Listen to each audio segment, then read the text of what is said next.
Arrow once again, so yeah, let's get to it.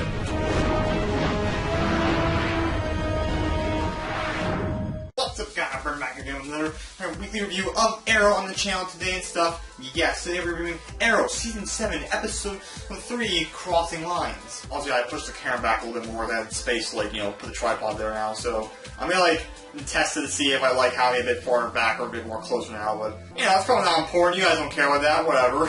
I am also aware I am very late on this review of Arrow because this episode came out, when this episode came out? It came out on October 29th, 2018. That's the shit a while ago now. It's like, what's today's date now? Today's date is freaking, it's November 8th by me filming this. It's probably November 9th by the time it gets uploaded, but, you know, whatever. I'm terribly sorry. I was editing another video. I was editing my Halloween skit video I did, and then really just recently that was taking up a lot of time. I was writing and filming, so it was taking up a lot of my time. So yeah, I'm sorry.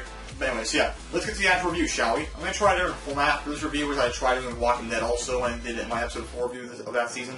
And where I'm just going to talk about what happens in the episode, just a plot and stuff, and some other things too. I'm not going to go into exact detail of what happens, that takes a lot of time, so yeah. I'd say so far this is my least favorite of the episodes that have come out so far. Like, the last two episodes were really good. This is also a good episode too. This is definitely not my least favorite of all the episodes so far.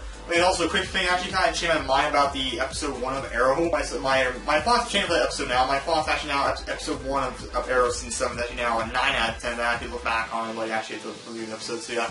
Just want to mention that. But yeah, this is still a really good episode. The two Crossing Lines, like, it's definitely my least favorite of the episodes so far this season. So like, the two, I want to say that the main plot of this episode is basically involving Felicity and, shit, her name. Samantha Watson, the FBI agent. So, yeah, so Felicity, of course, last came to her after her help to take down Diaz, and she felt going up to her in the bargain and stuff. Of course, she doesn't want to work Felicity because she's a vigilante and stuff, but, you know, after a while, when Felicity does manage to convince her, or that you'll be, I know this isn't the way you do it, but, like, we should do it my way. You should, like, work with me and do it my way because you can probably catch Diaz a lot faster and quicker, which probably true.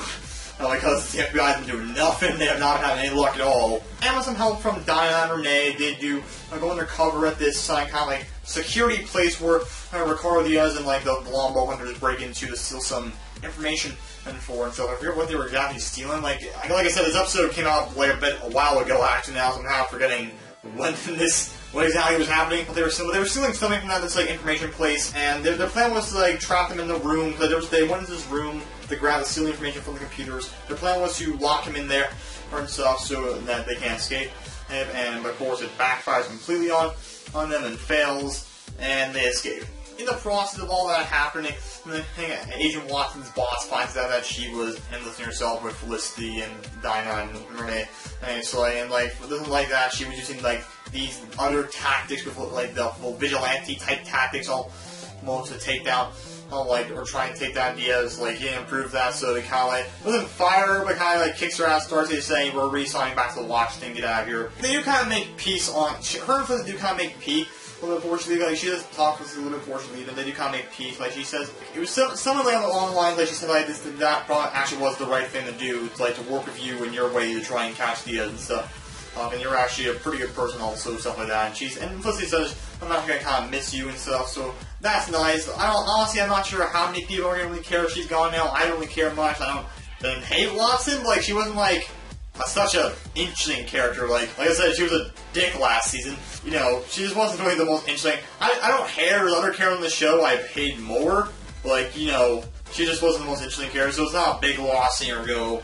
But maybe she might come back later on in the season. I don't know yet, but we'll wait and see. But Felicity actually had a secret plan that we didn't know about the whole time. So Felicity's plan was that she was going to make Watson, like, convince her to work with her first, like, and try and catch Diaz. Try, of course. Which wasn't the actual plan. Like, they were going to try, but, like, that wasn't the entirety of the plan she had. And the plan was they were going to fail catching Diaz, and that Watson would get kind of reassigned back to Washington, get kicked out of Star City. And, like, that was the whole plan, just to get rid of Watson. She's not on their asses anymore. So that was the whole plan. And, like, Felicity and Renee actually, they kidnapped the Silencer, who was one of the longbow hunters. They kidnapped her and, like handcuffed her down to this, like, basement kind of thing. I'm not really sure. I think it's like maybe an old factory, maybe. I'm not really sure where it is, but she's like handcuffed down to this basement area. So like they have her kidnapped. So like, this was the whole plan to get her kidnapped and get rid of Watson so that Felicity now can interrogate and silence her and get some information about Diaz. One-on-one now, so like this was a whole plan for her. And honestly, like I said before in the last review, I really like what they're doing with Felicity's character this season. Like she's always been a smart character, like great with computers and stuff, up and hacking. Like she's always been a really smart character. But this season they're really showing her cutting edge and deceiving side of her, which I really like. I really like that they're showing this like more badass side of Felicity and her more like no shit ass. Like I really dig what they're doing for character this season. It's really great. Renee's not entirely down with her plan of capturing Silencer and keeping her hostage like this. Because he thinks that this is a little bit too far, which it's a bit extreme for Felicity, of course, but still, I really like what they're doing, because she's doing all this to get back at Ricardo Diaz. Like, I really like what they're doing with her character this season. It's really good. And the Oliver side of the episode, that's definitely the main plot of the episode. I feel like more the Felicity side of this episode was probably like, I feel like that was the kind of more main central plot of the episode, but still, of course, Oliver's plot is probably definitely the main plot of the episode, because, of course, it's his show. But so Oliver's plot in the episode is basically how he's trying to find this guy, the guy who was, like, working for Diaz, because he learned that Brick got orders from this guy who was working for Diaz, which Diaz gave this guy orders to give the Brick to hire these people in the prison to try and kill Oliver in the first episode, so now he's trying to,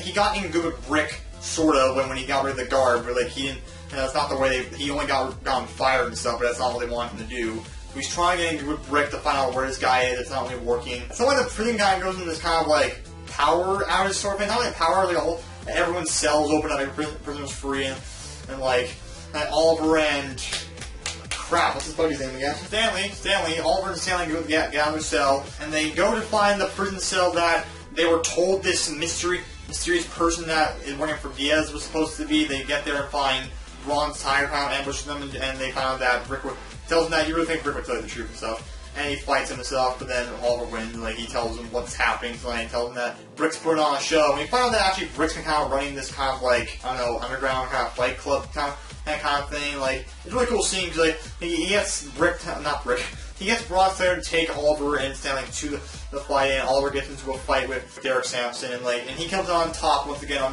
and defeats Sampson. And he tries tackling Brick and almost tries to take him down and asks him where is this guy who works for Diaz is, and he tells him that he's actually on level 2, which level 2 in the prison is for the more high security people, more dangerous kind of criminals, and which Oliver now attacks a few guards afterward, which like actually the guards are in on this kind of like thing they were doing in the prison with the Fight Club kind of thing, so corruption, I guess, or maybe it's not corruption, maybe it's just a little fan like doing, it's probably corruption though. So he tackles some of the guards, which gets him now in trouble. Now he's being shipped down to level 2 and stuff, where he wants to be.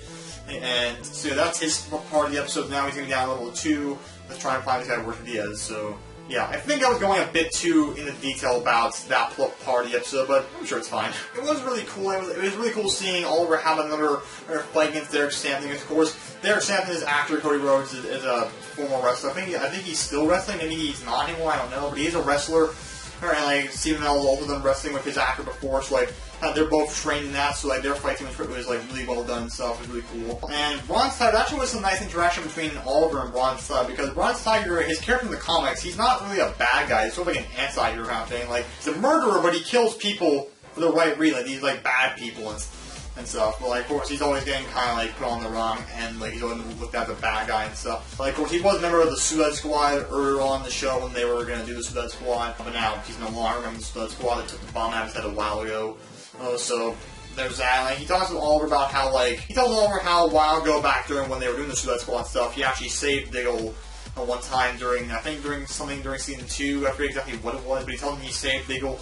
And so, which Diggle didn't tell Oliver that Ben Turner, aka Bronze Tiger, saved him, but Bronze Tiger tells him that he actually did save Diggle and stuff. And he tells him that me and you are kind of not too different. Like, we're both people doing good things. Like, we're doing, like, violent stuff, but we're doing it for good reason, and we're kind of, like, being wrongly accused of that. Not wrongly accused. But you know what I mean? They're two good guys. They're trying to do good things. Of course, their good methods are also mean doing some bad stuff, which is, of course, killing people.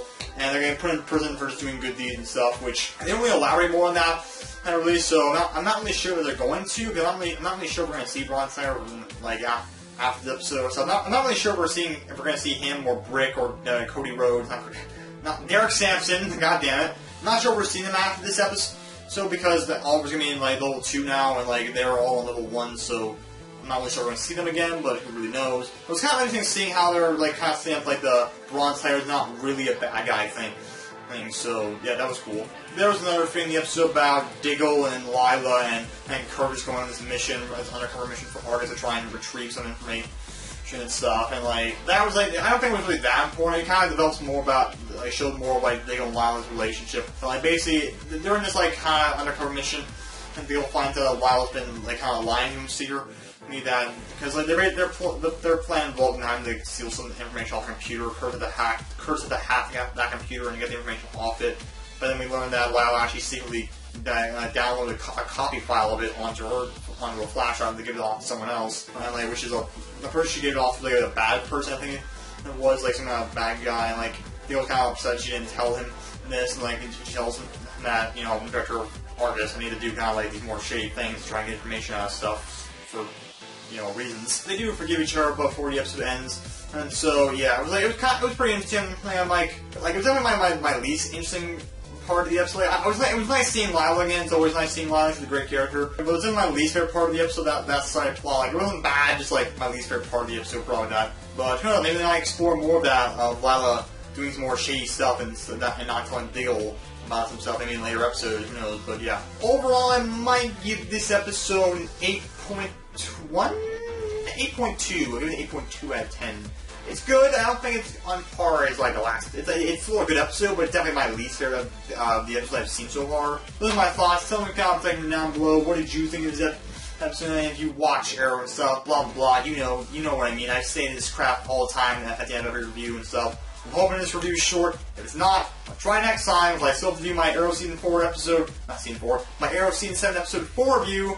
I'm really behind on shit. I'm sorry, but yeah. Watching. I'll see you guys later. Bye.